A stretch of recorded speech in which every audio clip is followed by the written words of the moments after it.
Welcome back to Nothing But Nets. I got a full panel today. It's going to get fuller in a little bit. I got my NBA expert analyst, Nate, who I'm also dropping the episode with. We're going to talk exclusively about the D'Lo for DFS trade. And, of course, I got my man, boy wonder, Connor Long of Jets X Factor. Connor, introduce yourself, tell them where they can find you.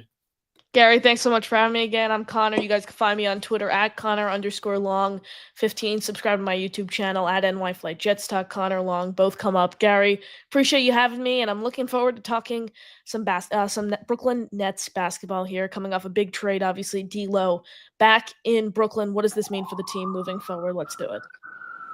Well, Connor, let me start with you, right? Because I think you said that D'Lo team, that 18-19 team, which we all love, that was the first year you were a Nets fan, right? Like that was no, your after that. I really started. I was watching basketball then, but I started. He's 13, by the way. So don't think he's a bandwagon fan. He was 8 or whatever when that happened. Yeah, I started watching them. What was it? Yeah. The year they ended up. The year they ended up making the conference finals. I started watching that. Like that was the first full off season I actually followed the team. So what was that? 2021. 21. So that was 21 was my first season. So yeah, I'm a relatively new Nets fan. I've really become a diehard fan of the team. I'd say, beginning of last year, 2023, 2022, and then of course here we are now. And I really like the spot they're in right now as an organization. 31 picks. 31 picks. Yeah, over the next 7 years, I think they have a ton of capital. They do have to hit on the picks, but I really like where this team is right now from a draft capital standpoint. What were your initial reactions when the trade went down? What were your thoughts on the Nets bringing fan favorite, legendary Brooklyn Net D'Lo back? I'm happy he's back in Brooklyn. He's someone who I think, really admired being a Brooklyn Net during his time with the team, and I'm happy we got him back. We've heard his name coming around trade talks last year, Gary. I believe we even heard it, a potential to come back to Brooklyn. Now we get it done. As for what we gave up, we all knew a veteran guy like Dorian Finney-Smith, Shake Milton. Those two guys were eventually going to be flipped. I'm happy which we got in return. Maxwell Lewis, a two-way guy, and then of course D'Lo, who's going to be a huge part of this rotation moving forward. And how can I not mention the 3 second-round picks that continue to build up our capital? So as much as Gary and I know we always say the one thing that Sean Marks can do is draft. I think he's had a really good season from a trade standpoint, dealing these veterans, turning them into future assets. Nate, let me bring it over to you. I know we just recorded on this, so this is going to be a little repetitive to you, but what was your initial reaction when you saw that the Nets traded DFS for D'Lo and the return? What were your overall thoughts on that trade?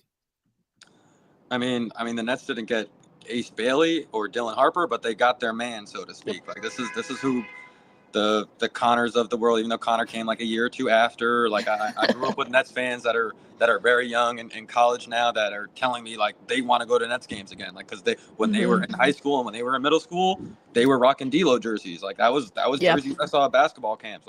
Those kids actually exist in New York, in Brooklyn, in Texas. Who knows where other Nets fans are? Like that's just the bottom truth. Like I didn't grow up admiring D'Lo, but like I made this point when J Kidd came back to be a coach, I was head over heels because it was Jason Kidd. He was going to the rafters. Like I didn't know care in the world about what he had coaching wise. It was Jason Kidd. It was like my childhood guy. So for Nets fans that were growing up 8 or 9 years ago, this is a dream come true. Like you get to watch the nostalgia of D'Angelo Russell, and then you get to watch the potential of Cam Thomas every single night. Is D'Lo going to get 30? And I relive my middle school days of rooting for Brook Lopez and the Nets, or am I going to watch Cam Thomas go for 40 and think about the future of Dylan Harper and a Cam Thomas backcourt? So it adds some excitement to the Nets fan if you're rooting for the future of the Nets.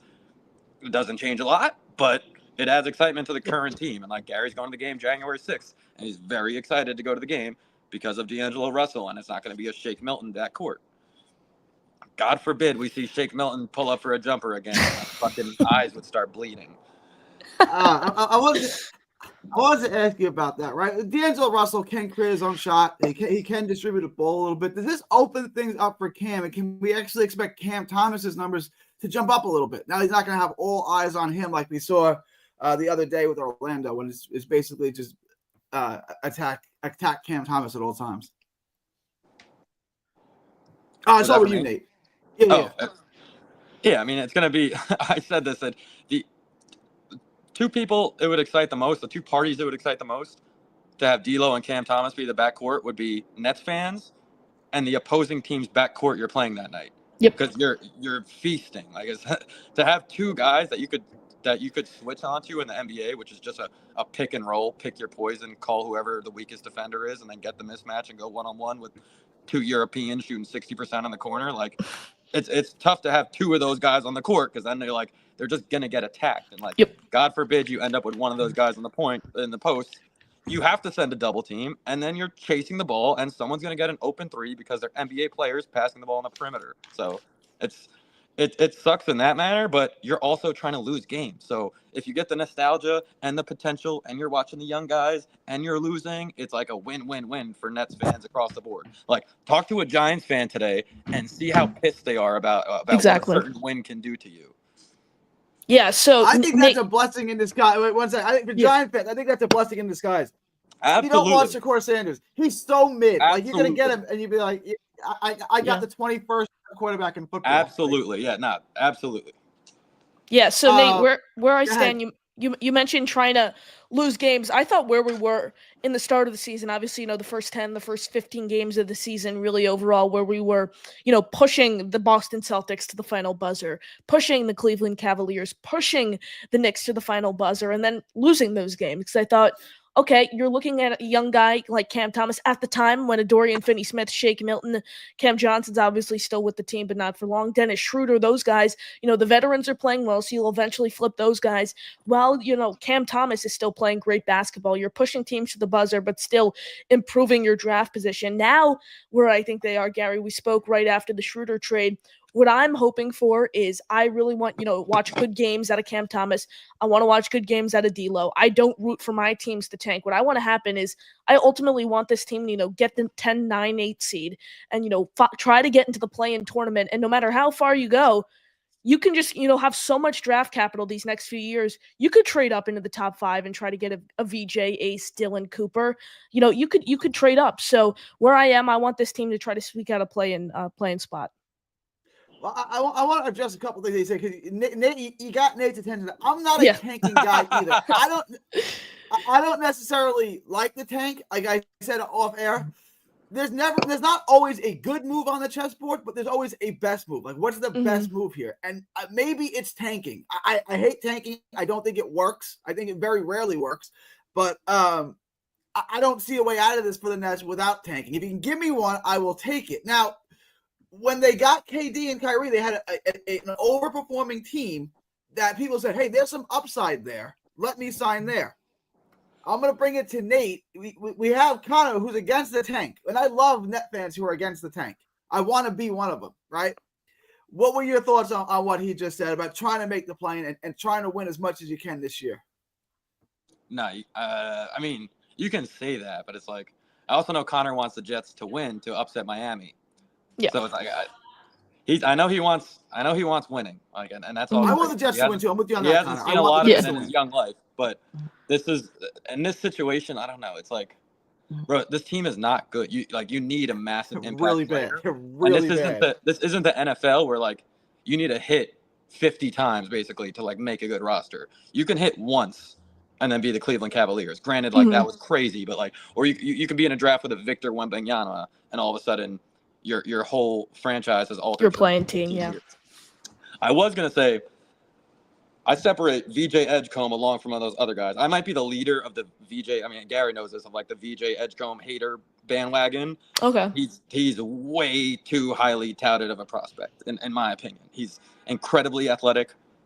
He's has a lot of the things that NBA GMs would like those tools, like so did like Asur Thompson and like those brothers and whatnot. Yeah, man. Yeah. He has like Nate's a lot of those tools. on the New York City product, I see. That's he played at Lehigh, like 15 minutes away from me in high school. So Nate, then do you think it would be a better option for him to, return to Baylor for another season than come out in 26? Do you think that could up his stock as potentially being a top 3 guy? Listen, I don't know the type of like one-on-one coaching that he gets at Baylor, right? Wherever he can get the best one-on-one coaching to learn like how to score professionally, he needs to do that. Like, he's not a professional scorer at all. He is like college athlete. And I don't know, like my friend My friend who played at Brown. Shout out to I don't know if anyone saw Kevin Durant last night, who's good friends with Chris Cole, who's a small assistant coach at Bryant University. He grew up in the Maryland area, helping every major DMV star you know. Chris Cole is known for skill work, kill work. Like, that is his nickname. You go to Bryant, it's a small school. I don't know what conference they're in now. They used to be in the NEC. Like, the one-on-one high-level D1 talent will learn how to score, how to separate. It's like the most small, basic footwork. Like, he needs to learn how to score professionally. I don't know how else to like translate that, but he is a pure 2024 prospect, AAU prospect that like the highlight tape looks crazy, right? And then you realize that he's just like going backdoor on terrible defenses with no rim protection, with like, again, amazing highlight tape and amazing athletic ability. And again, anybody can shoot the ball. Connor could shoot the fucking three this day. I could shoot the three. Anybody can shoot the three and could put together a highlight tape of making open set shots. Like, I just don't think VJ Edgecombe is the same as those three. Like, Dylan Harper grew up playing with pros. Dylan Harper literally played pickup basketball with professional athletes who were getting paid millions of dollars while he was 15, 16, 17. And on top of that, got one-on-one training from where he's a pro. He moves like a pro. Like, you can't speed up Dylan Harper. You play the game at his pace. And I'm not knocking VJ Edgecombe as like, but I guess I am, because I'm comparing him to what I think are just better pros, more ready NBA professionals, like, period. I want to address this comment. I got to follow up for you too, Nate. I want to push back on something that you said, but I want you to address this first. Jonathan, who's going to join us shortly, said VJ Edgecombe will surprise you, Nate. He's got the most athletic, explosive ability and 3-level scoring potential. We know the upside to him, right? Like, he's an all-world athlete. So those who say he's the next John Morant, he's the next. Read the last sentence. He just needs the right coach to unlock his wild card. Exactly what I said. Like, I answered Connor's question. Wherever he can go to get that level of one-on-one professional coaching, where someone like that, these guys are so. I'm not even like study his game and study how he can score. Like, maybe he just runs at the rim every time and he has no clue that he could like really kill in the mid-range, or his basic footwork he could learn. He's just an athlete. And I agree with what Jonathan's saying. Like, he has that potential. But what I'm saying is, like, Dylan Harper and these guys, I'm just putting them in a different class, because one is like already he's going to walk in a pro, and like you said, one needs the right coach to learn how to score professionally, which is what you have to do on the NBA level. Unless you're just a role player. I want to push back on one other thing that you said about the Nets just needing one piece, and like, I disagree with that. I think the NBA is far too good, and one player is not going to have the Tim Duncan, LeBron James, Patrick Ewing, Hakeem Olajuwon effect. It's not going to have it, right? If you put, we all love Dylan Harper. Everyone in the sound of my voice loves Dylan Harper. If you put Dylan Harper on this roster, it's a last place team. You're the Pistons. You're the Pistons with Cade Cunningham, right? Like, I don't agree with you. That's a good comparison. If you add one top-notch player, one all-star player, superstar player, will even say that the Nets become good. Go ahead, and then Connor, I'll let you respond too. Yeah.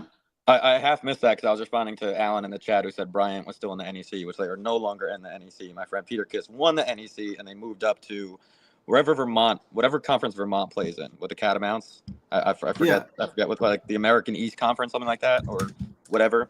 They're playing with slightly bigger boys now, and they're definitely struggling. The Bryant lost by like 50 last night in front of Kevin Durant at Grand Canyon University. They have a great basketball program, but I'm sorry, Gary. Repeat one more time. So you're saying that the Nets are one piece away. If they got, let's say, Dylan Harper, we all love Dylan Harper. You were saying that LeBron James effect or Wembanyama, adding one guy is going to change your team. I don't see it that way unless your coach is Popovich, right? The days of drafting Duncan or Ewing or getting one guy and think it's going to make you a playoff team, I don't think exists anymore. I think the league is far too talented for that. I think there are far too many good players. I think one guy is going to have that much of an impact. If you added Dylan Harper to this team, Cam Thomas, Noah Clowney, Nick Claxton, Jalen Wilson, Keon Johnson, to this roster, Tyrese Martin, they're still a last place team or a bottom dwelling team. They're the Pistons with Cade Cunningham.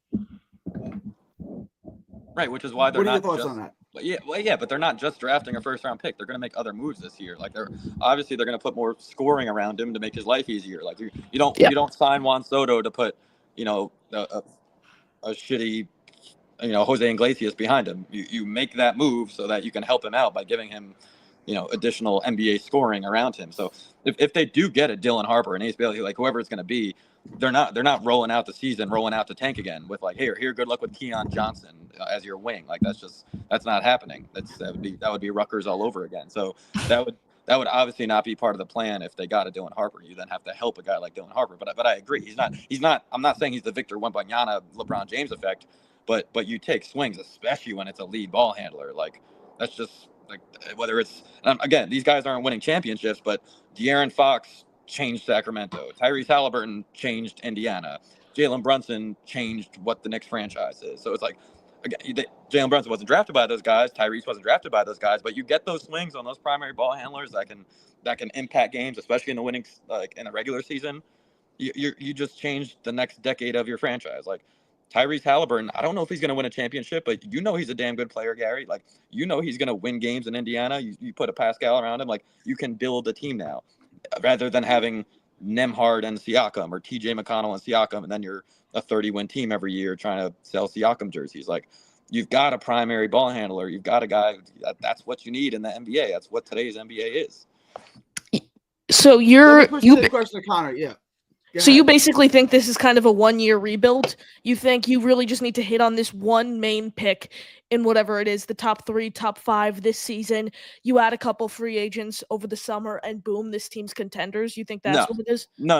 I don't think those teams, but you then start to win. Like you want to start winning and building that winning culture. Like I don't know if you then make the 8th seed and you're like that fun 2017 next team that was dancing and Dylan Harper's rookie of the year, and you've got a couple young pieces around him. And you start building what can be a winning team in the East, like Jason Tatum, Jaylen Brown. Those guys weren't number 1 picks. They were top picks. And when you got one of them, you started to win a little and you set a foundation and created a culture of playing good basketball. You got a good coach in there. I think the Nets have a good coach right now. So you put some talent around that. You then create the environment that attracted a guy like Kevin Durant, attracted Kyrie Irving. That's because they created that winning culture and got good young players like Karis LeVert and the big time draft picks they got in the mid of the first round. Jared Allen. Again, these weren't top 5 picks, but because they got those players to pair with at the time was D'Lo, and it worked out to create a good culture that could win in the playoffs. A guy like KD and Kyrie looked and said, I can win there with these pieces. So, again, it's the NBA. You and I know every single year there's going to be stars moving. You have no clue what's happening, and you got to swing for guys like that. They might be impact players. I'm not going to say you're going to win a championship within 2 years, but all of a sudden you might attract Victor Wembanyama because Pop retired and he's hating this in San Antonio and who God knows. Like, you just don't know in the NBA. You cannot predict the NBA. So you want to have that attractive destination with a good coach, good young players, cap room. Like that's how the Knicks did it. That's how winning teams did it. Like, I want to address that. The Knicks tanked in 2018, 2019 and they tanked for Zion Ajah and got Broadway Barrett. That didn't change their team. What changed their team? What changed the shape of the franchise? It did change their team. It turned into OG Anunoby. Yeah. And Achua, yeah. Okay, what changed their team was the free agency signing of Jalen Brunson. That's what took them to a legitimate contender. Well, last year there was more than Jalen Brunson. What changed that was Julius Randle. Julius Randle signing and other signings they made, to my point, to try to win and create that winning culture, attracted Jalen Brunson. And Jalen Brunson, granted, he grew up here and his dad played here. He grew up in the Garden, and he was bringing daddy along with him. He was probably making $50 million on the bench. So with Brunson's pay cut, but like all of that happened because of the culture the Knicks created with Julius Randle and Mitchell Robinson and the hard-nosed defense they were playing with Tibbs. Like that's what you shoot for. You don't just do, like, you see what happened with Philly. You can tank all you want, get number 1 pick, miss on 2 of them, hit on 2 of them, whatever. That's like, have they made the finals? Are they more of a threat than the Knicks right now? If you do it the right way, and you try to win, and you always want to leave flexibility because it's the NBA to either make a move with the trade assets. Like the Nets aren't drafting, what did Connor say, 31 guys in the next 7 years? Like that's not happening. But No. those assets can be moved for maybe you get Kevin Durant back. Like who knows? It's just the NBA. It's the NBA. Like maybe you have Dylan Harper or maybe you have Ace Bailey who KD likes. I'm making up names now, but you absolutely do not know what's going to happen, and you want to be the destination, and you want to have the flexibility. That like the reason why Connor's a Nets fan probably is because they had that flexibility, and then they got KD, and then they got Kyrie, and Connor's 12, and he's watching the Nets in the finals. Like this is crazy. I got 2 of the top 20 players in the NBA because they drafted Karis LeVert and tried to win and did it the right way, rather than go, all right, Embiid, all right, we missed on Simmons, all right, we missed on Markelle Fultz, all right, let's try to bring in Paul George at 40. Like, we'll see what's happening with Philly, but I wouldn't put my money on them winning a chip the next 5 years. But that's my point. Is like, so Philly tanked for years, it didn't work. They got their guy, they got Embiid, but with their 1 picks, they got Ben Simmons and they got Fultz. That didn't work. Yeah, but like New Orleans won the lottery twice, and they got the right guy both times. Yep. It didn't work. Minnesota won the lottery 3 times. It didn't work, right?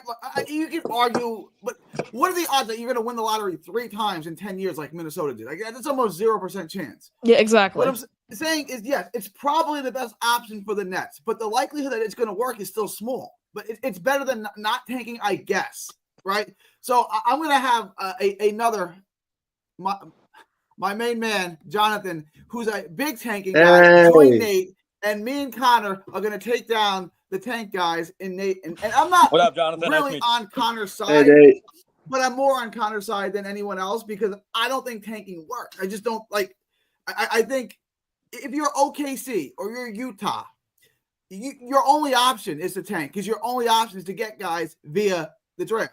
When you play in New York City, you can sign guys. Exactly. You don't have to act like a budget organization. You don't have to act like you're paying guys with food stamps. You have the money and the market to bring guys in. Right? Like, have you ever been to Oklahoma City? Has anyone besides me in this panel been to OKC? Nope. I drove through. Don't ever go. Yeah, I drove through. Don't ever go. Like, there's no reason to ever go there.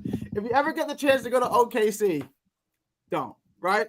But that's my point, is that the Nets can rebuild. Just get a bunch of good players like they had in 18-19.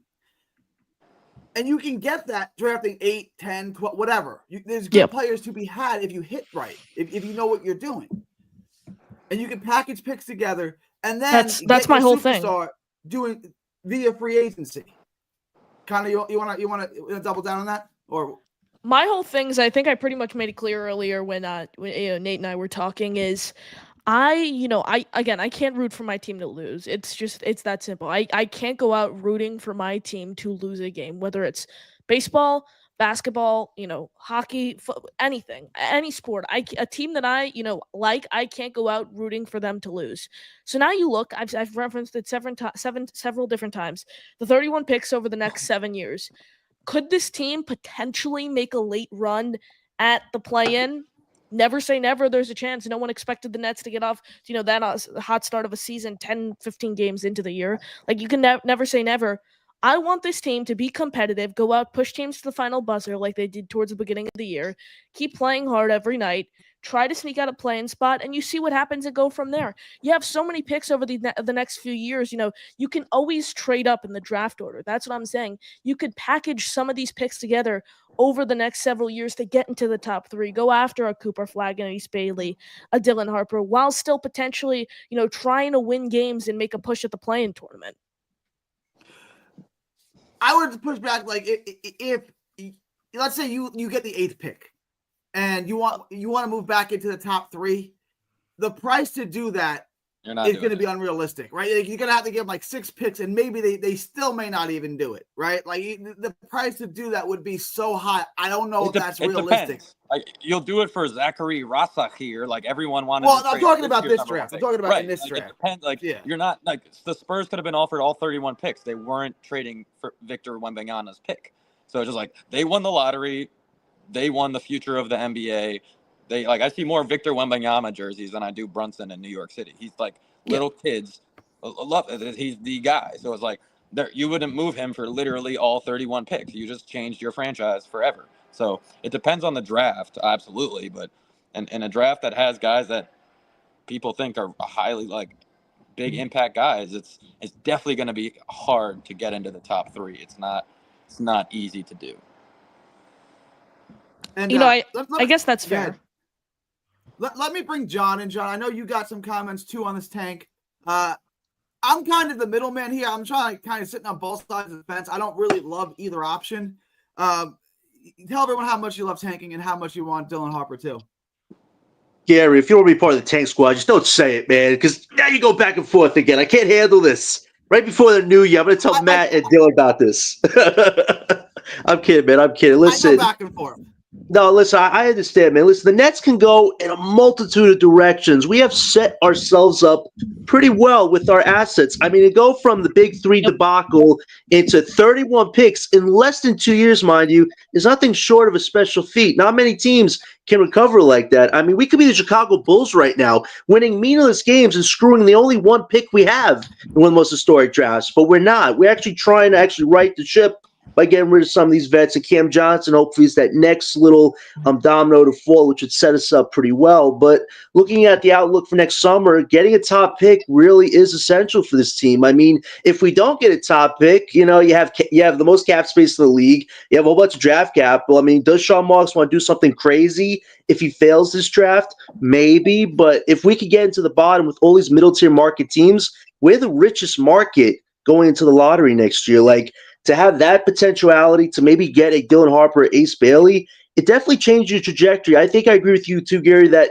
one guy doesn't fix all your problems, but one guy that you don't have right now is essential, because I think we can all admit Cam Thomas by himself can't accomplish this mission. As good as he is as a scorer, he needs a core behind him, and he needs to be a supporting piece to wherever that core is.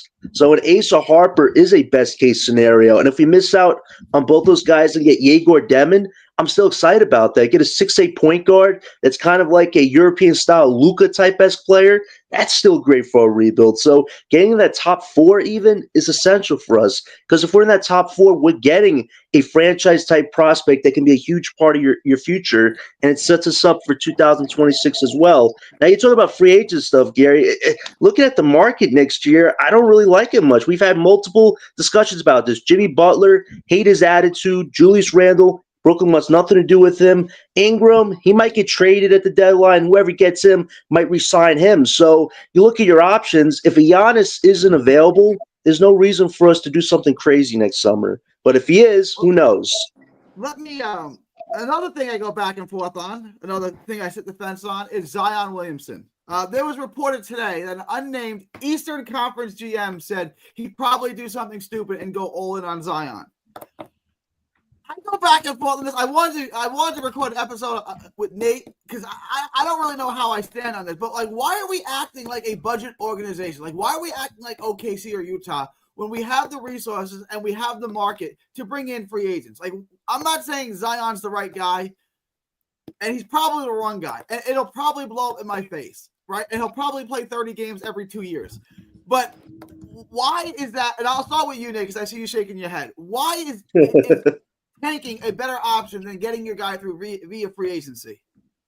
You answered your own question. You said he's probably going to play 30 games, and you're going to be wrong, which is exactly right. He's the wrong example, but I'm just saying that blueprint, getting the free agent, getting the superstar, as opposed to. But that's what I'm saying. You leave yourself flexible. I'm not like losing this year doesn't mean you can't get that free agent too. I'm just saying you can build that 27 team a lot better when you have Dylan Harper versus you have some mid-level draft pick and Cam Thomas. Like it's just you need, that's what you need in the NBA. And again, I don't want teams to lose every year, but when you're in a position when you're starting Keon Johnson and Clowney on a Tuesday night, that's just, you got to accept where you are as a team, right? So it's like the Giants are starting Drew Lock and their backup is Tommy DeVito.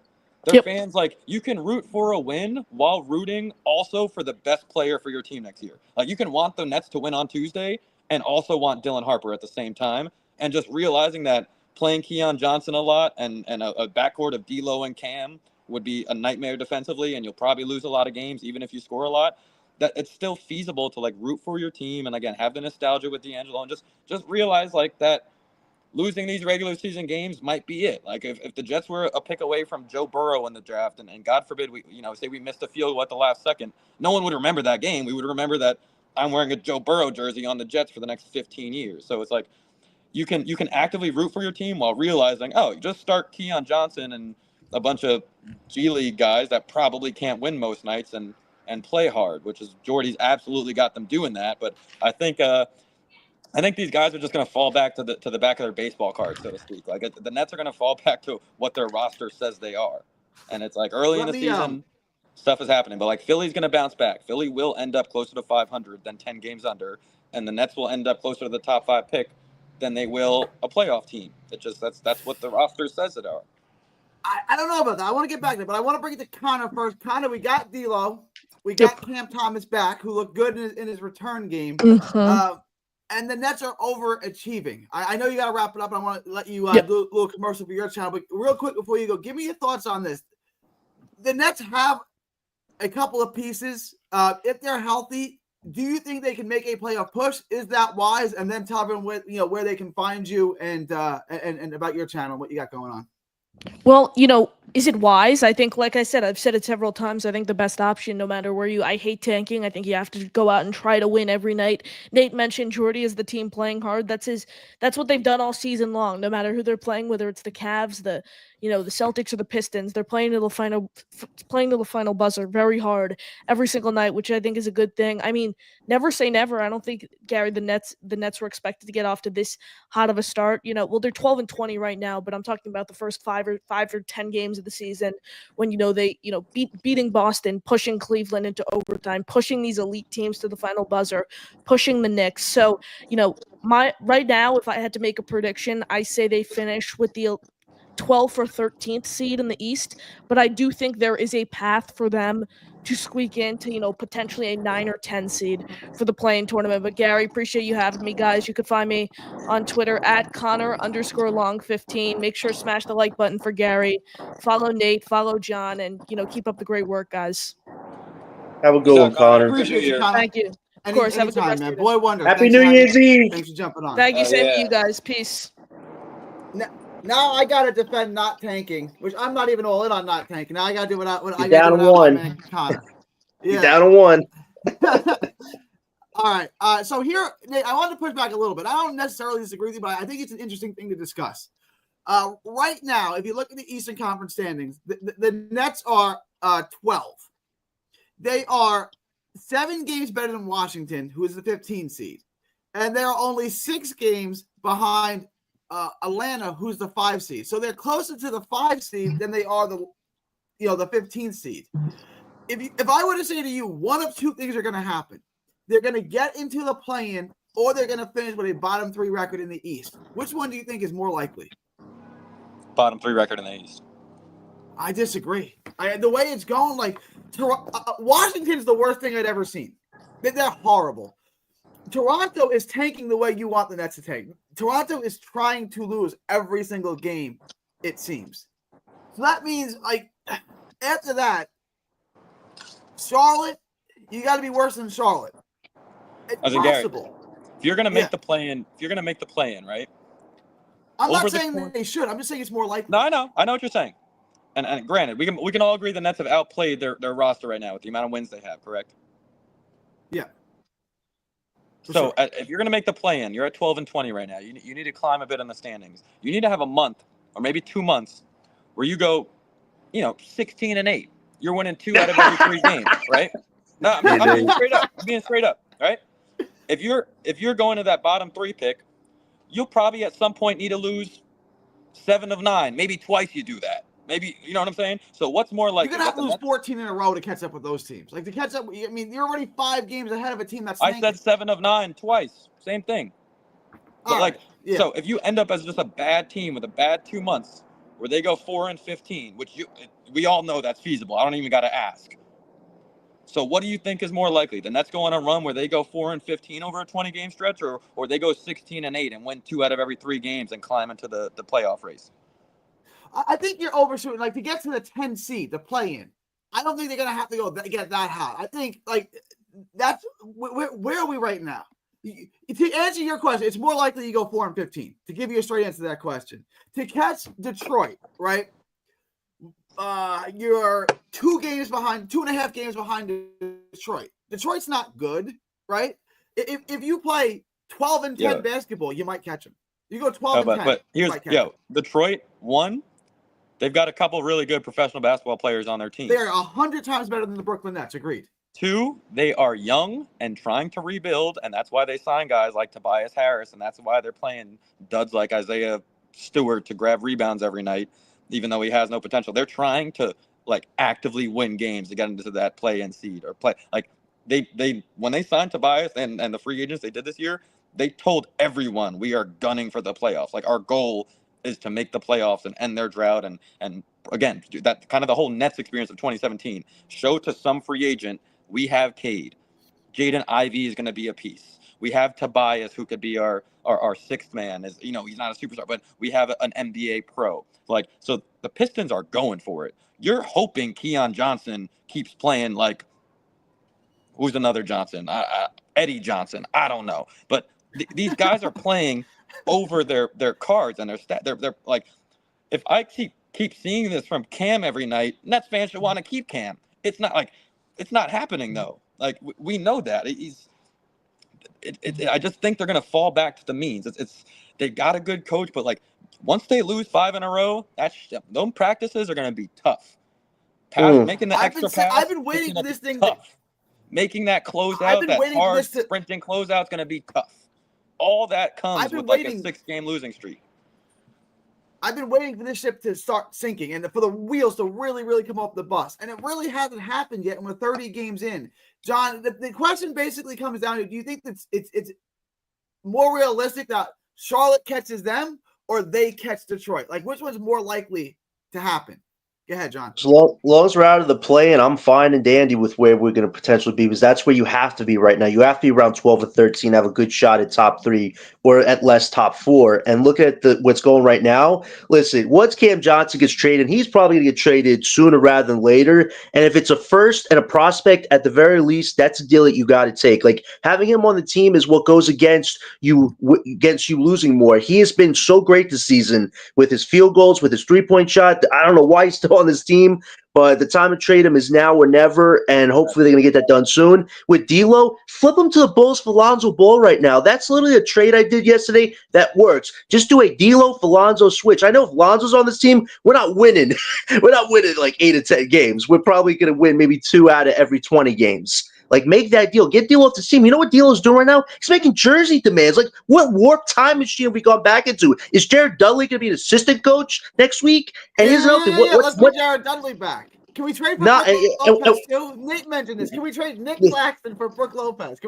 No, I mean, Nate, what's next? D'Lo's going to demand a new liquor drink called Ice in My Veins or a D'Lo Mojito? What is going on here? He should be off this team right now or bought out. And Sean Marks, this is what the problem with Sean Marks is. He always has to appease everybody, even the people he's done dirty.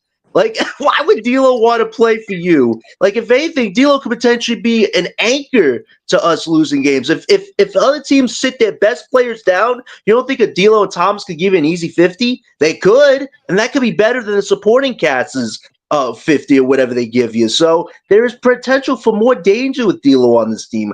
I don't get it. I hope he gets traded sooner rather than later. They're going to give up 60. I guarantee you that.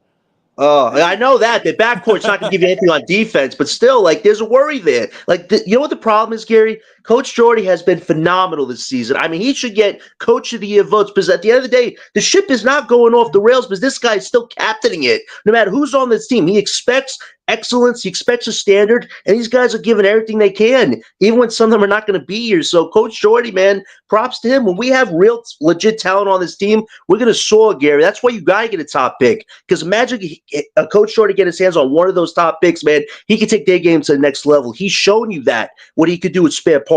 Imagine he gets an actual diamond, not a diamond in the rough at top 20, but a diamond in the lottery. Free agency? Why can't we get Brandon Ingram? Gary, I told you, Gary, you wanted Jimmy Butler to see right now. You know what he said today when they asked him if you want to stay in Miami? You know what he said? I don't know. Do I really want to give this guy a max contract? And he says, do you like being in Brooklyn, Jimmy? I don't know. I got paid, though. 2 years? Come on. For 2 years? If we could get Jimmy for 2 years? He ain't taking no 2-year contract, man. This guy wants his money. That's the thing with these If stars I in can the get him league. for 2 years, the last 2 years. Yeah, Gary, I told you the only way we change the course is if Giannis has out. That's the only guy I'd be willing to change our trajectory for. No other star is really making me even want to consider that. Like if we went all in on Giannis, yeah, sign Brandon Ingram, because he's probably the best available free agent out there. But other than that, I wouldn't go after Ingram by himself, because we don't need a third guy on a team with no stars. Don't need to go backwards like that. So if Giannis is available, maybe go all in. But if he's not available, nobody else in free agency is going to change our trajectory. That's why you stick to the draft for the next 2 years. Those are literally your two options right there, Gary. And I hope we choose the right one. It's not the right one. It might be the better one. I agree with you, John. You know, like I'm kind of like lukewarm on this tank. Like, give me a better option and give me a better argument not to tank, and I want to take it. Like, I'm open minded to it, and I agree with you right now. Yeah, maybe me a better free agency list. Brandon Ingram. You guys know I love Brandon Ingram as much as I love former net great Amari Bailey, former Long Island net great Amari Bailey. You guys know I love Bi. Bye, Amari. Bi at the 3, Dylan Harper at the 1, Cam Thomas at the 2. Let's go. But you're right. We need to Go where? We need to get in that position. Yeah, where are we going with Brandon Ingram? 10 seed? Are we 10 seeding this? You might go to the second round and put a banner up. No. Listen, Brandon Ingram isn't that guy. You know what Ingram's biggest problem is? He never really worked on his game. Besides offense, I'm he doesn't give you guy. I'm not a BI guy. I'm saying his ceiling is the second round. Yeah, no, listen, he's a great third star, but you need 2 stars at least, and a Harper and Thomas. Gary, I've been saying that. With an Ingram, like that would be a second star. You're fucked. Yeah, listen, an Ingram, Thomas, Harper trio is fun, but it's not legit. It's fun, but it's not legit. That type of 3 would be fun, but not legit. And Cam Thomas. We've got something now. Again, it's like the Knicks. They got Randall and they got Brunson. Once they got close to a title, it's like, thank you for helping us, Randall. Now you have to go, right? But I'm saying you had to. Rome's not built in a day, right? Like, unless you can get LeBron James like Cleveland did, it's a process, right? And Jimmy Butler or Brandon Ingram helped me get closer in that process. Now, maybe they're not a final part of it when I get to the championship, but they're going to help me become relevant, and they're going to help me get where I want to go. I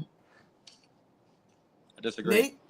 I disagree with the whole Brandon Ingram thing. It's John said it. He's a third guy, but he's going to get paid like a first or second guy. So therefore he's second guy.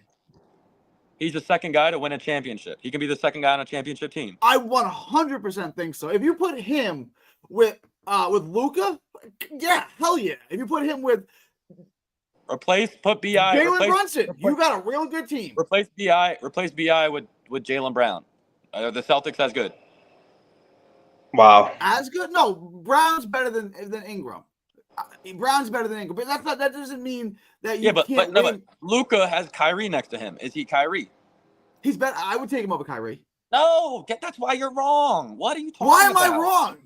Kyrie Irving has won a championship. He showed you he's a 2. Kyrie Irving has proven he is a number 2 on a championship team and one of the best point guards and one-on-one scorers, one of the best finishers at the rim in the NBA, maybe ever. He was a number 2 on a team that got swept by Boston in the first round. Come on, bro. Like, he was Kyrie a number magician. Cavs, Kyrie, you can't take that away from him. He won a championship. BI has to buy tickets to the finals. He'll never. He did. Kyrie, that was nasty. Yo, but true, but nasty. Kyrie, you could see Kyrie there again. He's a killer, bro. When Luka's out, he's still a killer, bro. Kyrie's a killer. BI is a nice, long, one-on-one scorer. Like, I'm not taking that away from him. He's not a killer, and he's not the number 2 on a championship team. I completely disagree. Yeah, Gary. I don't see why he's long. He can score from anywhere on the court. You talk about guys that's who can legit. Score from the logo to and the Kyrie Irving played well. He can play multiple positions. Like, I don't understand like what you don't like about Brandon Ingram's game. No, he's not. Say Brandon Ingram is winning that championship with LeBron James against Golden State. Say that. I'm ready to leave. Yeah. Wow. Here's what I will say. Kyrie played incredible last year, but here's what I will say. Dallas is better with Brandon Ingram. They get closer to beating Boston. You won't answer with my Ingram question. You're I playing the did Gary answer your game. question. I said no. They would not win that. They would not have won right, that I'll stay. particular I'll stay. championship. Wait, They Gary, would've who is Ingram stopping on the Celtics? Who is he guarding? Who gets Talking Ingram about guard? Kyrie Irving. No, you said Ingram would be right closer now to them you put defeating Kyrie Irving. Celtics. Yeah, because I don't get that. If Ingram has to guard Jaylen Brown for a few possessions, he can do that. Kyrie Irving can't. Kyrie Irving, there's not a guy in the NBA. Yo, Kyrie Irving. can Brandon guard. Ingram had CJ McCollum, 2 amazing wings, and a playoff-proven big man, and couldn't do shit in his prime. With Zion half next to him some nights. But regardless, that was a solid team. Where if you're a number 2 on a championship team, I'm not talking about a number 2 in the NBA. You said number 2 on a championship team. You are winning with Trey Murphy and CJ McCollum and all the wings they had on that team. You're winning because you're a number 2 on a championship team. If you're a good NBA scorer, you're getting knocked out in the first or second round. That's what he is. Not to mention OKC bounced them out the first round, and their talent was way younger. Ingram's been in the league how many years? 5 or 6 years, and he got knocked out by a younger OKC team. Like Ingram needs a lot around him, man. Look, he got them into the play-in game by himself, into the playoffs single-handed by himself. That was Zion. Wait, Gary, that was Zion in the play-in game. Zion didn't. No, he did. Yeah, he played in the play. He played in the play-in game. He dropped 40. Whoa! No. He played. Zion didn't play in that playing game. He got hurt against the Lakers. This doesn't help your argument. The fact that a guy got a team to a playing game, it makes our argument that he is not a number 2 guy on a championship team. Well, how does that make your argument? And then because Karis LeVert made a play-in with a bunch of who next to him. Oh, you're talking about with Karis LeVert with the Nets? I'm talking about teams that make the play-in. The play-in. He made the playoff. He won the play-in. He won the play-in. Right. He won the play-in. Great. You beat the 16th team, the 18th team in the NBA. Congrats. You beat him one night. All right. Yeah, exactly. You beat Sacramento. You're good enough to beat Sacramento. That's exactly what he is. Thank you. Okay. Is De'Aaron Fox a second piece on the championship team? Could he be? Potentially. He would need a goddamn good first. And I don't think so because I think he's a little bit too ball dominant. Like, he would need to be the number, like, just because he needs the ball so much. He's just not as good off the ball as a player. Like, so I think De'Aaron Fox needs to step his game up and be a number 1, maybe have the greatest number 2 piece next to him. But no, I think he's a little too ball dominant to be the number 2 piece. Like, I don't think. What about Fox and Sengun, Nate? What about Fox and Sengun? Could that work on Houston? I mean, that guy's ball dominant as a big. That could work, maybe. I like any big that can pass like Sengun. Like, if you can pass like Sengun, you could play on my team with Gary on the wing. I don't care. Like, well, what about on the Spurs? What about on the Spurs with Wemby? Fox and Wemby? That'd be scary. Fox and Wemby. How can you stop that? Let me bring LBL on. LBL, you brought up my boy Drew Tim from Richardson, Texas, fresh out of J.J. Pierce High School in Richardson, Texas. Tell him how good Brandon Ingram is, and we'd be blessed to have Brandon Ingram, and we would take a major step closer to competing with a superstar like B.I. Go ahead, tell him, LBL. Boy, how can I say this? Brandon Ingram is he's a good scorer, but he's not, like when you really think about it, even if you said he and Kyrie's defense was equally bad, right? It's not equally bad. Well, I'm just saying there are levels. There are levels to, but let's just take them offensively. There are levels to it offensively, right? There are levels to it offensively, whereas he can't take, he can't bring them to where Kyrie can, because Kyrie is like an incredible scorer. Even when he's going to get the ball, even when you try to deny him the ball, he's still going to be that kind of person. He does have that. He does have a couple of playoff flops. Like when he was with Boston, when he was against Boston, right? But I'm saying Ingram is not at that level as a scorer. He can score anywhere on the court, but can he score anywhere on the court when they know he's getting the ball and still be dominant. I don't think he's proven that yet. And I think he got shut down by Lou Dort, who's a good defender. Lou Dort is a Right. good defender, but when they really needed him, it's like, I don't know what he was thinking about, but he definitely wasn't into the game. He kind of like was passive also, once he got shut down. Absolutely. Can I also just say this? That there was reminiscent of KD getting swept by Boston the way I saw Ingram playing. I mean, OKC's defense just had him locked down like KD was locked down against Boston. And KD was very passive in that Boston series. I just saw that with Ingram. I feel like Ingram's like a bad version of KD, but defensively way worse. Offensively, he's got some similarities. But I think what Ingram is, he's got to put it all together. I mean, this was supposed to be the season for him to put it all together. He got hurt again, and now he's going to get traded somewhere. And that's another thing. He's injury prone. Like, if they don't have 2 stars on his team, Gary, there's no point in getting a guy that's making a lot of money and he plays half the games. I just think that's too much of a risk right now with our timeline. If we had 2 stars, yeah, go get Ingram. He's the best guy available. Let's do it. But the timeline just doesn't add up right now with him, unfortunately. I just want to get back to this Kyrie thing real quick, because this irks me to no end. I just want to be factually correct about who Kyrie Irving is. So in 2017, he played for Cleveland, who lost in the finals to Golden State. Then he left. And you know what Cleveland did? They lost in the finals of Golden State. He went to Boston. He got hurt in the first round of the playoffs in 2018. You know what Boston did? They went to the Eastern Conference Finals.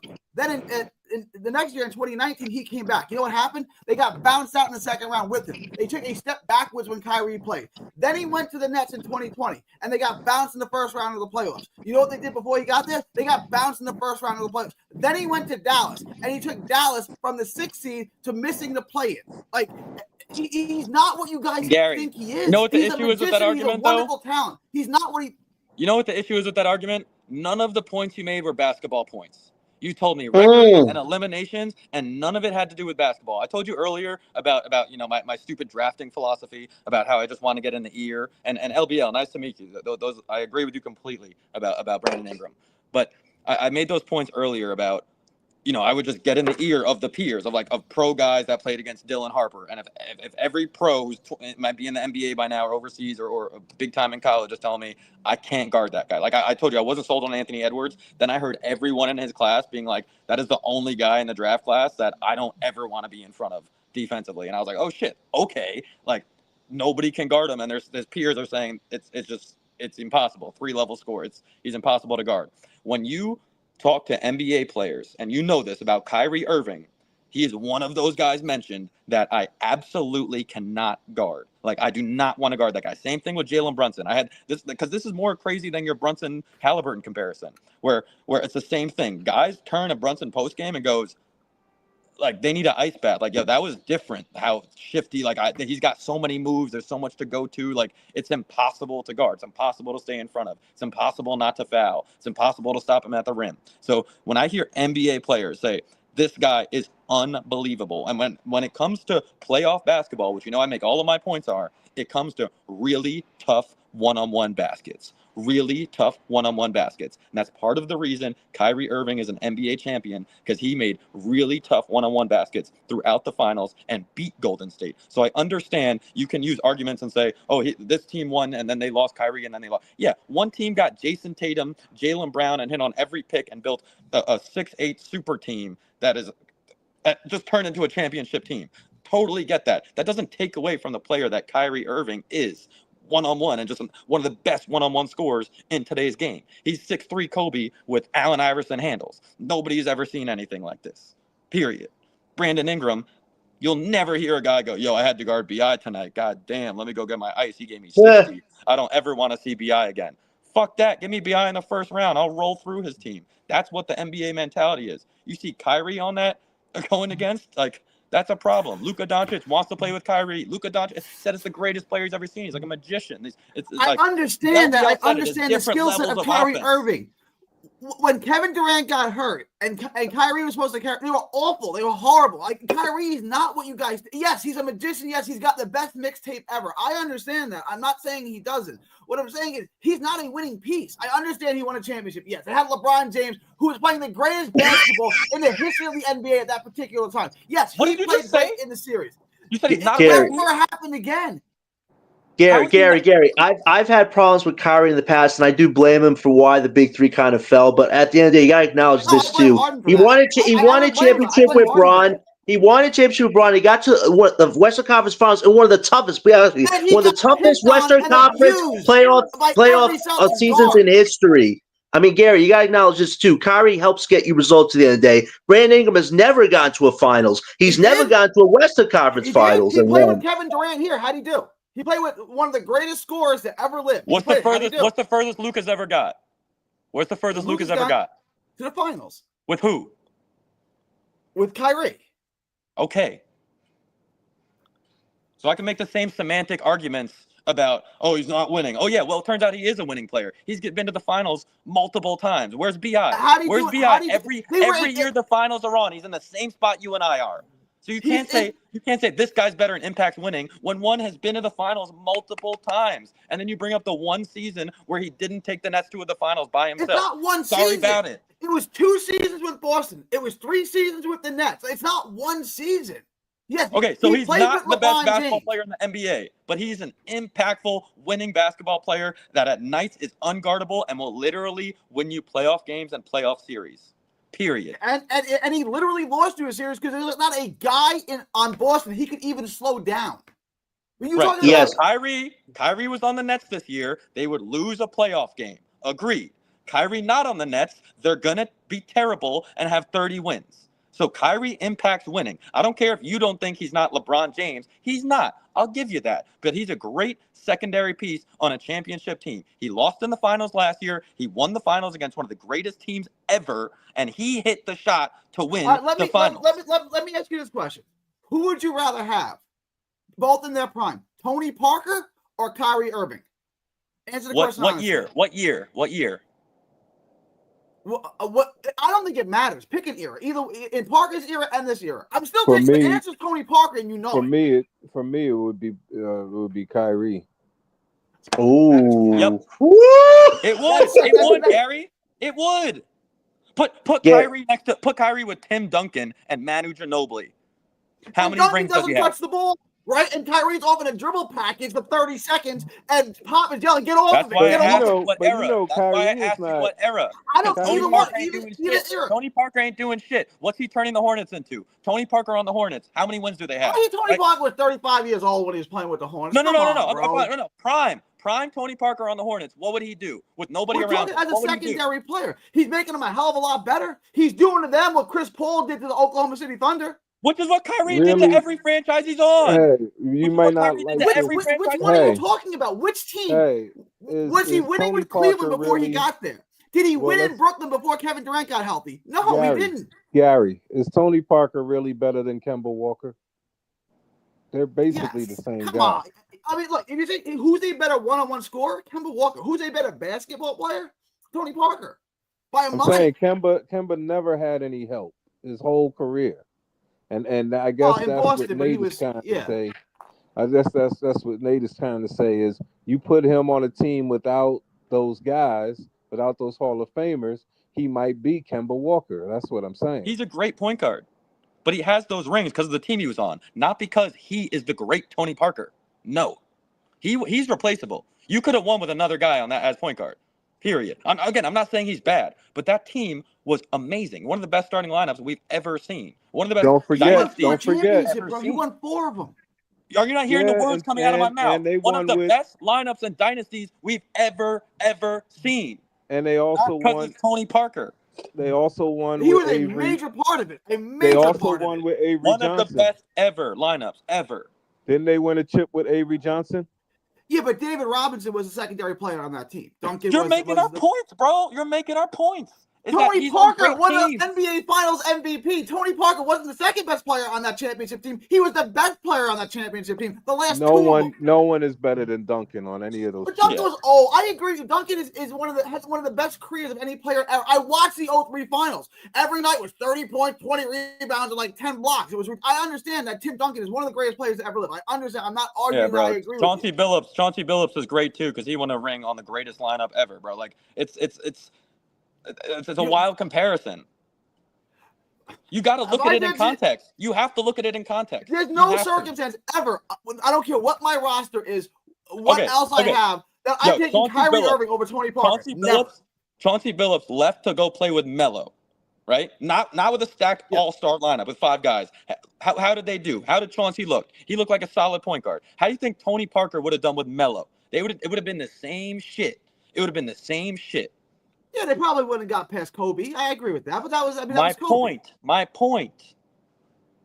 So Yeah, he is on an amazing team, and that's why he has 4 rings. Not because Tony Parker is, But that's he's your not. argument about Kyrie Irving, is that he can't carry the team, that he's a secondary piece, which I agree with. But that's what I'm saying. Kyrie Irving and Tony Parker in their 2 championships, one played second.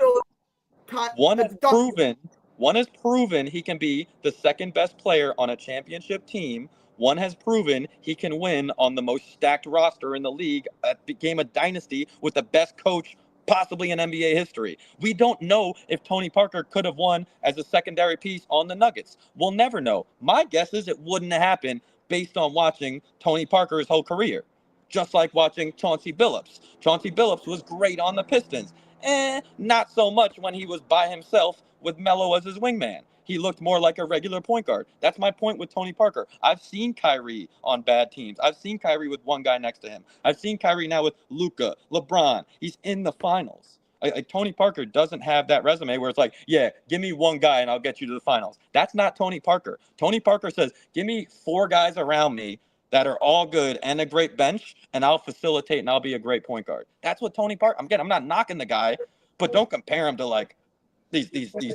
And also, Kyrie, while we're talking about, I'm just gonna say while we're talking That's about, wild.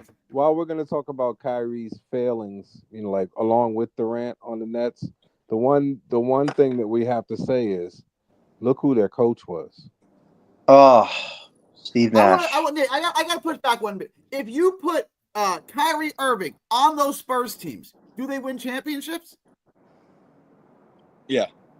Get out of here. That team had the best ball movement ever. Okay. They were the best passing team ever. You got Kyrie Irving in a dribble package for 30 seconds bouncing the ball on himself. How about There's this? no way. How about this? Popovich would have Greg a conniption. Popovich would coach Kyrie Irving. He would be able to win with Tim Duncan, Manu Ginobili, David Robinson. Kyrie's proven he can win with Hall of Famers. He would have been able to figure out. Granted, the guy is playing in 2024, so I don't like the whole time machine argument. I don't like putting Kyrie 15 years ahead of time, but if you want to play that game, absolutely. They might have arrested Kyrie for what he did back then. He would have been like the stuff he was doing on the court in 2004 when Tony Parker was playing, it would be considered sorcery. I have to say this to you. You know what's better than having a great dribble package?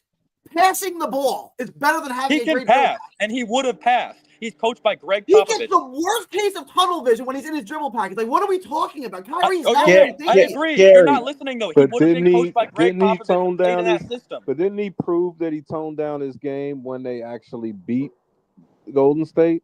Because that was he was more or less a spot-up shooter, and LeBron handled the ball a lot too, So didn't he prove that he could tone down his game in order to win? Gary, if you were comparing him against Brandon Ingram, I think you would have better valid points. At the end of the day, Brandon Ingram's like a Chris Middleton on a championship team. He's not a secondary or first. He's maybe a third at best. Then at the end of the day, we need 2 stars before we can consider Brandon Ingram as an option for us. I mean, I think he's probably get traded somewhere to a team that has a star already, maybe a Spurs or hey, Rockets maybe, who knows? But right now, we're just not in a position to get him. I mean, you'd have to get a star next summer through trade possibly to even consider going after Ingram with the cap space. Other than that, I wouldn't just sign him to be on a team with a bunch of young guys right now. Hey, you know what? One thing I wanted to be able to piss off Knicks fans, because I heard Nate mention Brunson, and I'm like I'm still kind of skeptical of his game, even though he's proven that he's a really good player. The thing is, I feel like as a Knick, he gets all the calls he wouldn't have got, that he didn't get in Dallas. That has definitely improved his game. Some guys, when they go to certain places, they start getting calls, and then they become unguardable. I completely disagree. I'm a big Jalen Brunson fan. I'm not saying he doesn't get calls. I'm not saying he doesn't get calls as a Knick, right? But this guy came in as a second-round no-name and put up 40 points multiple times and won a series for the Dallas Mavericks years ago, before he had the bag he has right now, and did it with 0 calls, did it on the road in Utah with one of the best defensive teams. Jalen Brunson has been a killer and will kill you from any spot on the floor. He's one of the guys who you'll hear in a post-game interview, I can't guard. Like, he's one of the best one-on-one. He's the herky-jerky style. Like, we've all played basketball. You just he But plays also, at his own pace. you'll also hear guys complain that he gets too many calls. Yeah, because they don't know how to guard him. But they don't say that about a Kyrie. Right, but Kyrie is straight downhill and moves at one speed. Understand, when there's no screen coverage for Brunson, because he has a package for every screen coverage you give him. So a lot of the times, like, guys like to hedge, and then they try to let obviously you don't want the big man on Brunson on a one-on-one mismatch. And then what happens? That guy's on his back. That little guard Brunson knows not to ever let him in front. And people hate Brunson because he does that pull-up shot, right? Where he has the guy on his back who's trying what? He's in non-legal guarding position, trying to get back in front. Why would you let him back in front? When I feel a guy sprinting at my back or trying to get around me, I'm obviously going to stay in front. And if he gets any more aggressive, I'm pulling vertically up for a jump shot. You have to be in legal guarding position. Like, it sucks, but he has become a master at it. And here's the bottom line: stay in front of him and be in legal guarding position, which nobody can do. It kind of reminds me of like when Wade won his first chip. When Wade won his first chip with Shaq, it's like you couldn't, as great and athletically as he was, you couldn't breathe on him without him getting an and one or him going. Yeah, right. But no. Here's LBL. Push back a little bit. I kind of compare it to. Do you remember James Harden on the Rockets? We all remember that season, right? Yeah. Where he would rip through his hands, right? Yes. He would as he felt your hands within his stomach. Yeah. He would create the contact and rip through, knowing that he had no real shot at the basket, right? So what did guys do to James Harden in the coming years? You saw this. You saw guys get into the basket and they'd show the refs all 10 fingers. And then Harden, obviously we've seen Harden since then. He doesn't get to the free throw line at the same clip. But also you have to say that the league went and de-emphasized what Harden was doing. He was the main purpose, because they saw, after looking at all the video of him actually initiating and pulling the guy's arms and all that stuff, then they were on the lookout for that. It's like with Brunson, we know he's got a big freaking meathead that he uses well. He's got a burly chest that he uses well, right? And on top of that, a lot of the contact he initiates. So kudos to him for using the league and using the refs the way that he does. But I disagree that he Don't initiates. get Trae Are you Young. talking about initiates the contract on that pull up where he stops short, like he's driving to the basket, he stops short and pulls vertically up, and the guy behind him gets a foul? Is that what you're referring to? No, I mean, usually when he's just brushing up against guys and getting the call. Even that play the other day with Fox, where Fox fouled the 3-point guy and they lost the game. Really, that guy jumped into him. Listen, he definitely gets calls, right? Because he is a superstar now. But I think I compare it to another example of, like, I don't know if Kurt, who were those guys where anyone would have their hand in the cookie jar and they would just rip through to go for a pull-up three. And Duncan started that, right? Duncan started that, right? Right. So that rip through move. But granted, that's been a move that my dad did in 1963, right? So just because NBA players read the rule book, and James Harden read it that year and decided the gather step would be best if it went backwards because he could create so much space. And now they had to change rules for that. The NBA is adjusting to these guys doing legal basketball moves. So they had to adjust the rule book to then say, oh, that's going to be a foul on the ground because it looked wild. Because you obviously had to have a hand somewhere near a star NBA player. But if they're going to rip through every time and get 3 free throws, then you have to have hands off. So they found a middle ground to put that as a call that would be on the ground, shooting foul, right? But you still see that's no longer a thing. Like, you can't teach kids to have one hand here and one hand out anymore. because even 15-year-olds are doing that because you see what happens on TV. So these guys are studying the rules. They're working with trainers. They're realizing legally what to do, and they're doing it over and over again to the fact where they're almost abusing it.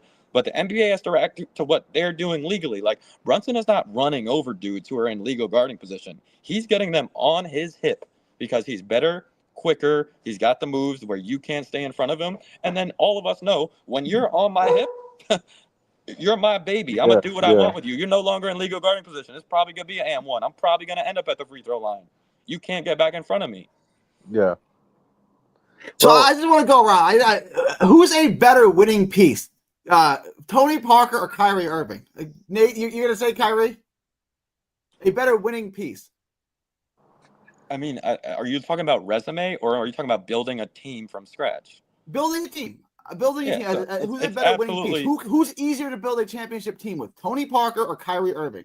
It's absolutely Kyrie Irving. Yeah. Oh my God! I can't believe you're really saying this. I can't believe building a losing team would be easy to do around Kyrie Irving. But how many? You realize he played with multiple Hall of Famers every championship, and I'm not even talking like halfway Hall of Famers. I'm like lock-in Hall of Famers, like walk-in Hall of Famers is who he played with. He played with Duncan and Ginobili, yeah, and then later Kawhi, right? Yeah. So walk-in Hall of Fame Kawhi talent. was in his second or third year. Kawhi wasn't a superstar at that point in the league. Kawhi was the best defender to guard the greatest player in the league that year. No, I give you that. I give you that. He was the reason they won that finals because Kawhi shut down LeBron James, and LeBron James couldn't do shit when Kawhi was on the ball. And you and I both know that. Kawhi's not on that team. I'm not taking anything away. Kawhi is an amazing player. Yes, when we made our all-time teams, I had Kawhi on my starting lineup. But the point I'm making is Kawhi was more valuable to that championship than Tony Parker was. I could have put Chauncey. Okay, but what about the whole run? Yes, he was.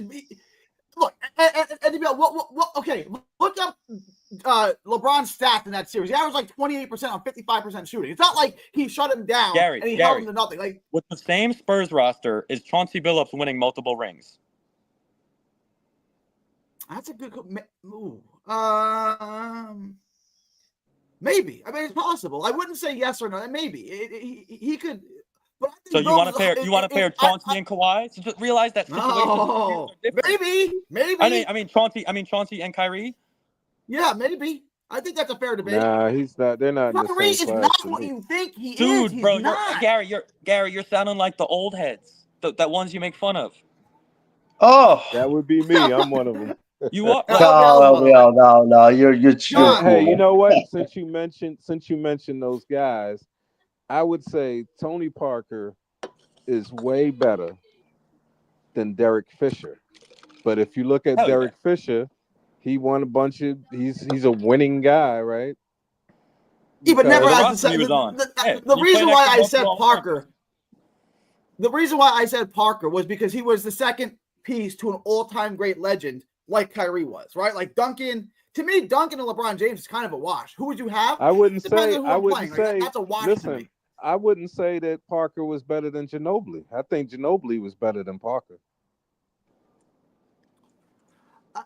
Ginobili played. Look, I love Ginobili. If you wanna, I love Ginobili. Like, it's one of my favorite players to watch. Like, but he played a very specific role and had a specific niche. I don't think you could take him and put him on another team and expect him to have the same career that he had with the Spurs. In chat? Star Traffic keeps saying the Spurs aren't a dynasty. Can I have the panel's thoughts on were the Spurs not a dynasty because they didn't win two in a row? They just won every other year? Yeah, I think from they won 99, 03, 05, 07, and then what was it? 12? 13, right? They won like 3 out of 6 rings. They won half the league's rings in 6 years, and then they won 2 more a couple years later, and they won 1 more a couple years before that. I would say, but the 99 team was totally different. That was Robinson was still kind of. That's why I won 03, 05, 07. That run. Yeah, how's that not a dynasty? 3 champions. That was incredible. It was. Greg Popovich, one of the best, probably the best coach of all time right now. Dynasty because they dethroned him. Like, that's Gary, that's my argument against so many Nets fans. Like who can't stand the tanking for a couple of years. I want that kind of San Antonio success. I want that sustained success where every year we're winning 50 games and every year we're having a Hang shot on, at let me stop real you right thing. there. They got lucky in the sense that they already had a playoff team. They had David Robinson, who got hurt for the entire season, and they finished with the worst record in basketball and got Tim Duncan. Like, you think, like, they were not the worst team in basketball. They just had bad luck. And then No, they I got understand, Duncan. but what I think is, but I understand, but I feel like, you know, like both Cy and Marks, their mindset is, you know, like they want to be like, who was it, the Marlins or whoever, and it's like we just want that one chip, then we're happy for the next 20 years. We don't care if we lose 18 out of 20 years as long as we get a chip.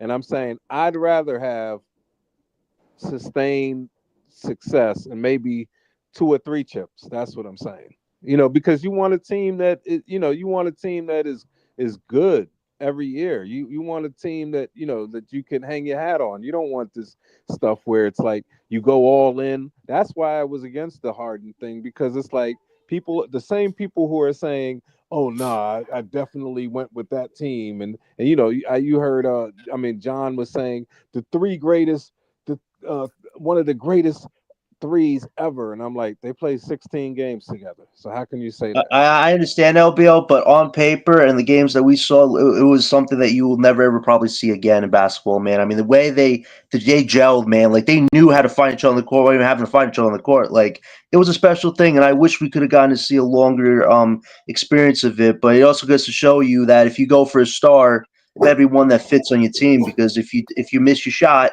you fail. But to your point, LBO, I agree. Sustained success over multiple years is something every fan wants for the organization. I think everybody wishes they were in Boston's situation right now. Dominance for a decade, you win a title eventually, you still have your stars. It doesn't happen for every team, though. Unfortunately, people have to realize not everybody's team is going to go through something like that. The good thing about Brooklyn is we have 31 picks, we have cap space flexibility, we have 2/3 of the puzzle figured out. It's just how do you get the talent here? And you can go a number of directions, but winning that first title, OBL, if there's a guy out there that gets you that chance to win that first title, I think every Brooklyn fan would do that and not regret it, because having the ability to say you were alive to see Brooklyn win their first championship is something they'll never forget. But I also agree, sustained success, if done right, it matters a lot. But if Sean and Joe are still here, we have to always prepare ourselves for the fact that if Giannis is available, they're not going to just sit by and not make an offer, unfortunately. But if they swing and it misses, that's their fault. But if it swings or you win the first title,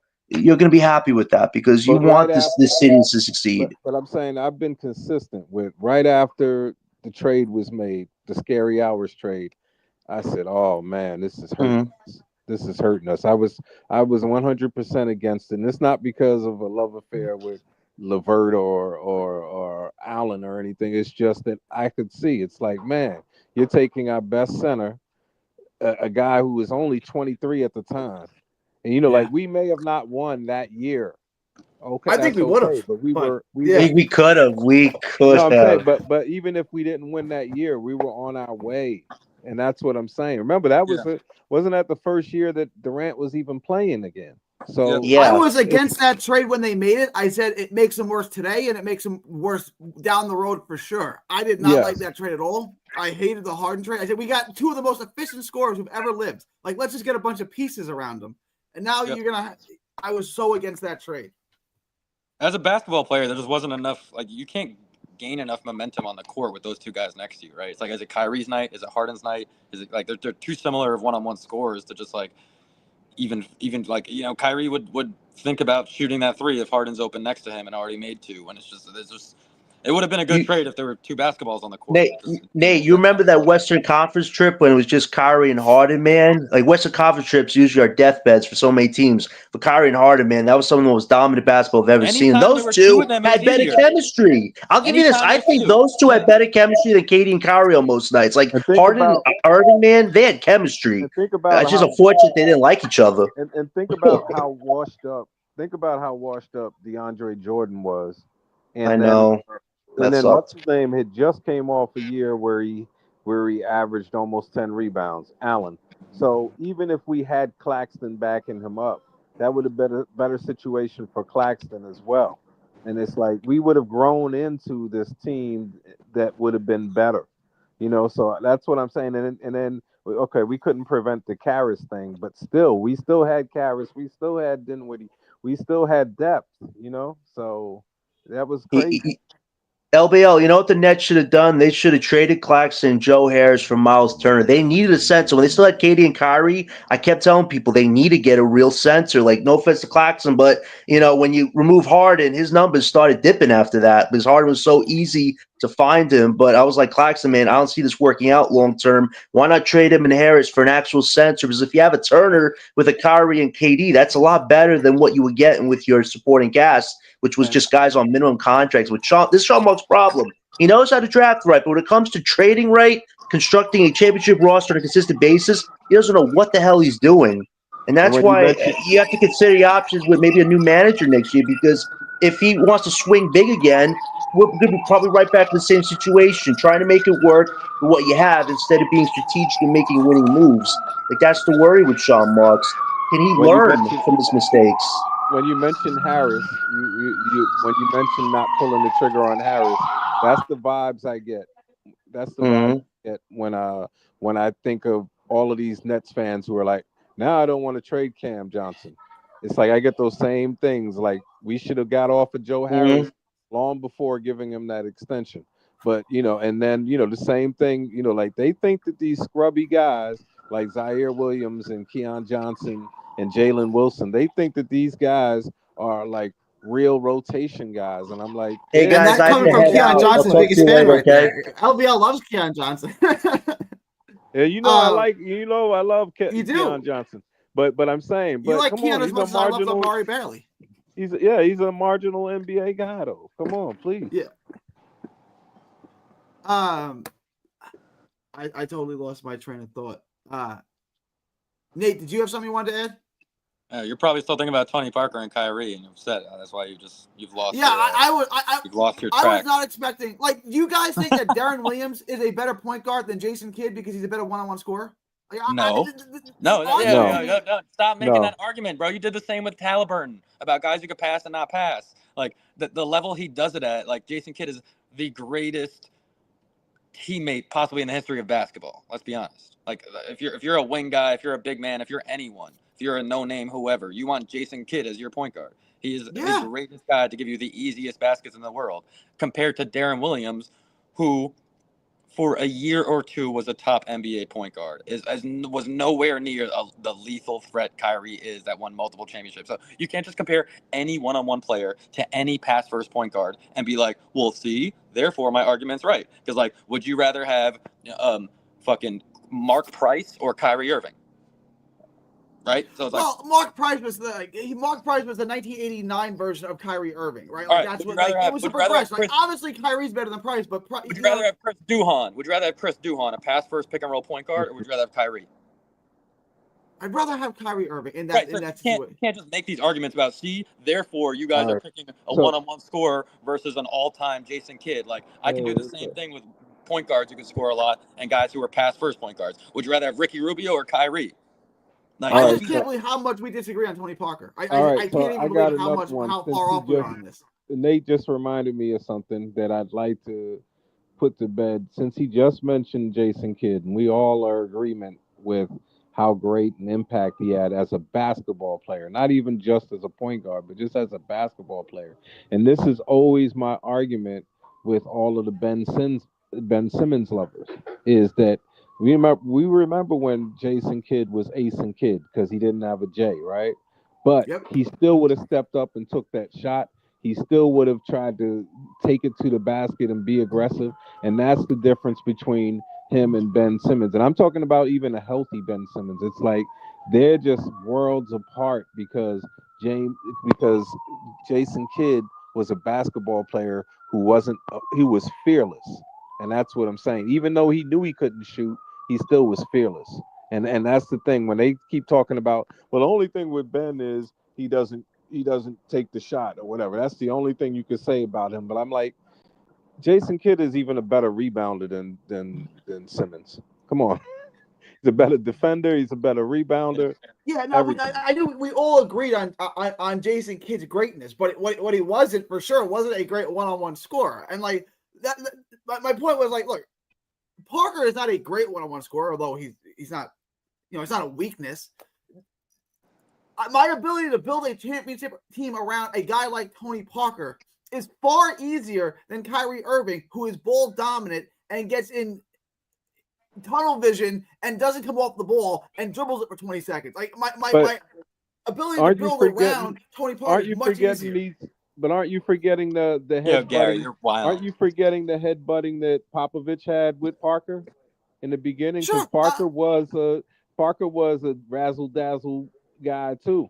He could shake off people and then go to the hoop. But he had to rein Parker in, didn't he? Didn't that's true. Have to That's do that? true. Because remember who he was used to. And he sat him sometimes. Early in his career, he sat him sometimes. He did. I remember. So what I guess Nate is saying is maybe he would have, being the veteran championship coach that he was, right? Maybe Kyrie Irving would have fallen under the same thing. Absolutely. But Gary, what I'm trying to make the point is just understand the perspective. Like, you see Tony Parker through the eyes of a guy that played next to multiple Hall of Famers his whole career. So he's going to look elevated, better than he is, period. If you put Tony Parker with Tristan Thompson and Anderson Varejao screens, I'm playing drop coverage every fucking time. I'm going under the screen every time, and you are not scoring 100 points with that team, period. You're not. Like, today is a pick and roll NBA. Tony Parker, I'm going under every single screen. You understand that, right? Yeah, but it's a high pick and roll league now. It was a low pick and roll. Sure, but again, go back to my first point. One is running it with David Robinson, Tim Duncan, the greatest roller to ever do it. One is rolling with Tristan Thompson and Anderson Varejao and won a finals, and it was impossible to stop on all three levels. So it's like that's the same point LBL would make. There's different levels of. No, I'm talking about straight up pick and roll game with Anderson Varejao. Yeah. All right, LeBron on the bench, Kyrie show. Right? I'm talking that team. Mo Williams, whoever shooters in the corner, Kevin Love, blah blah blah blah blah. Put Tony Parker on that team. It's slow for you. You can only see Tony Parker through the Hall of Fame lens because that's all he played on. You never saw Tony Parker do a 1-year stint in Seattle with Sean Kemp and see him win 45 games and be a solid, 15-10 guy. You never saw that. Let me ask you, but you never saw Tim Duncan either playing without multiple Hall of Famers. Do you not think Duncan is one of the greatest players you ever saw with your own eyes? Well, because he always played. That's why you have to use some basketball objective with it. Where I'm telling you, Tim Duncan is unguardable, right? Unguardable in the post, unguardable from 18 feet away, unguardable. I just told you, if you set a pick and roll on Tony Parker, I told you how I'm guarding it, and he's not scoring 20. I'm going under every screen. I'm watching him shoot 1 for 6. I'm playing drop coverage. I'm making sure, it's a different sport. So the talent is so much crazier now. And of course, when Kyrie Irving, if we would have played in 2003, he would have been playing in the Popovich system. He would have been passing the ball a lot more. He wouldn't have been the one-on-one scorer that he grew up watching. He watched Kobe Bryant growing up. He wouldn't have watched that. Tony Parker watched Mark Price and French point guards growing up. Like, it's a different game. So if you put Kyrie there and you said it wouldn't happen. I'm putting Tony Parker in almost every other situation and telling you he's not winning a championship as that secondary piece. And the big fundamental did win with Avery Johnson. But he also had David Robinson on that team, right? But Avery Johnson was important. No, for sure. But when I say Robinson and Duncan, the only thing I can compare to that is Olajuwon and Sampson. That's how dominant that front court was that year. You know what I'm saying? They didn't win. Avery Johnson was a piece for sure, but they won because they had the two unstoppable bigs, right? Both guys, one was kind of leaving his prime and one was kind of entering his prime, but they both kind of in their prime at that point. That was, we look at the all-time great teams. That 99 Spurs team, that's one of the most unbeatable teams we've ever seen. Now, it was the strike-shortened season, and people would kind of overlook it because it wasn't the sexiest team. It was in between Kobe and Shaq and Michael and the Bulls. It was that in-between year. But that team, on its own merit, if we put a tournament with every championship team, that team's going to do quite well. Well, I'm gonna slow you down for one reason though, because they did win against a depleted Knicks team. Because remember, Ewing didn't even play. Yeah, but they beat Kobe and Shaq to get to the finals. They ended the Jazz. They beat Carmelo and Stockton. Like that team was, and they You're right. Nobody's taken away from Tim Duncan and David Robinson. We're solely taking away from Tony Parker. All right, let's get back. Tony Parker was not even on that team. They drafted him after they won that championship. So to Nate's point, I'm saying that's one of the greatest teams ever. And then they drafted Tony Parker with the last pick in the first round. So Yeah. Exactly. I certainly. That's a nice situation to walk into if you're Tony Parker. Yeah, it is. For a point guard, there's probably no better situation. Agreed. It's probably one of the easiest careers ever for like a starter, like big time player. How much easier does it get than that? Right. And Yeah. that's why him and Ginobili and Kawhi Leonard have the highest winning percentages of any basketball players ever, right? Which is why it's really hard to compare him to Kyrie, which has been bouncing all over and Kyrie was drafted into one of the worst situations you could have. Absolutely one of the worst on Cleveland. He had nobody. For sure. next Yeah, to him. right after LeBron. So it's just like Well, different. That's what I'm trying to for give the you record- perspective of, like different careers, different colored glasses. They had different paths, and I'm just trying to objectively look at the player. And for the record, I don't think of Billups. I don't think he's a worthy Hall of Famer anyway. Chauncey Billups. Well, look, I think like the Basketball Hall of Fame isn't as hard as the football or the baseball Hall of Fame to get into. Like they have the lowest standard. Like Bill Bradley is in the Basketball Hall of Fame. Look at his numbers. Like, Oh, that's but a you Hall know, of but you Famer. know what it is. But you know what it is, and the same thing you mentioned Sampson earlier. You know what it is for basketball. It is body of work, including so the Princeton is still included, and the Virginia is still included for Sampson. So you remember So that. do we want to put Christian Laettner in the Hall of Fame too? Is that what we want to do? No, We're gonna well, count his I'm college saying- career? They might. They might because he's in the college one. Yeah, But it's what I'm like saying it's is your when impact they on do- basketball. It's not the NBA Hall of Fame. It's not the NBA Hall of Fame. That's why I so understand, many of I those understand. international guys get in. All right, I gotta wrap this up, guys. I appreciate everyone dropping by. All right, Nate, thanks for letting me LBL. in. Nate, good to see you. Nice to meet you, LBO. It was a pleasure. Gary, right. thanks for having I'm me. still. I'm gonna go get my bike. I Hey can't Nate, believe it's how been far so off we're on long. I Tony was on there Parker. a long time ago with you. Yeah, it has been a minute. But it's been nice to have a more Yeah. in-depth conversation for sure. Likewise. I'm just mad because you got on that Soto hat.